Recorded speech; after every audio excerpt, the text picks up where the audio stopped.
తుంగతుర్తి పంచాయతీ రోజుకో మలుపు తిరుగుతోంది. ఎంపీ చామల, ఎమ్మెల్యే మందుల లొల్లిపై జగ్గారెడ్డి రిపోర్ట్ రెడీ చేసేంతలో కోమటిరెడ్డి రాజగోపాల్ రెడ్డి మందుల మధ్య లడాయి మొదలైంది.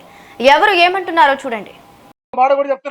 గౌరవ ముఖ్యమంత్రి గారు మనవి చేస్తున్నా నేను 2 మంత్రి పదవులు మిగిలి ఉన్నాయి.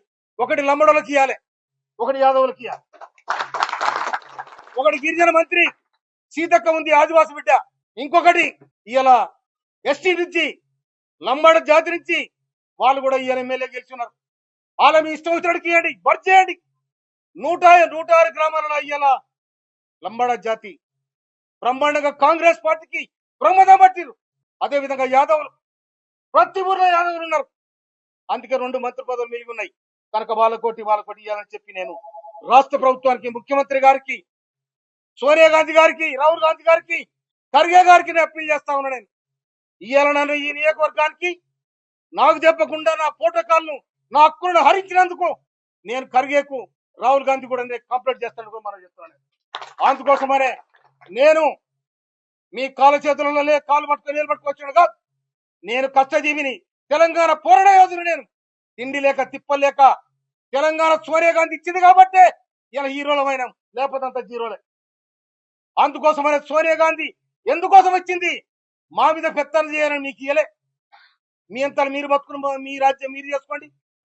వాడు ఎస్సీలు ఉంటే వానికి ఎవరికి అవకాశం వాడు చేసుకోమని చెప్పింది. కానీ ఇవాళ మా మీద మీ పెత్తనం ఏంటి?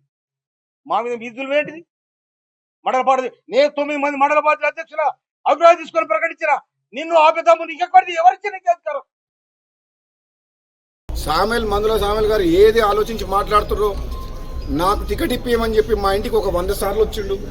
మన తుంగతుర్తితో సంబంధం లేకపోతే మా ఇంటికి వచ్చి టికెట్ ఇప్పియమని ఎందుకు అడిగిండో నాకు అర్థం కాలే. అక్కడ చాలా మంది టికెట్ కోసం పోటీ పడ్డారు తుంగతుర్తిలో. కానీ మందుల సామెల్ గారికి నేను మాట ఇచ్చిన, నేను తప్పకుండా నేను అసెంబ్లీలోకి తీసుకెళ్తా, నువ్వు అసెంబ్లీలో అడుగు పెడుతున్నావు నీకు మాట ఇచ్చిన. నేను తిరుపతిలో ఉన్నప్పుడు ఫోన్ చేస్తే ఆయన ఫోన్ చేసి ఇదే మాట చెప్పిన, నీకు మాట ఇస్తున్నా దేవుని సమక్షంలో నువ్వు అసెంబ్లీలో అడుగు పెడతావని చెప్పిన. మాట ఇచ్చినట్టు నేను కాంగ్రెస్ పార్టీలో చేరినప్పుడు నేను అడిగిన 2 టికెట్లు బాన్స్వాడలో ఏనుగు రవీందర్ రెడ్డి గారికి, తుంగతుర్తిలో మందుల సామెల్ గారికి.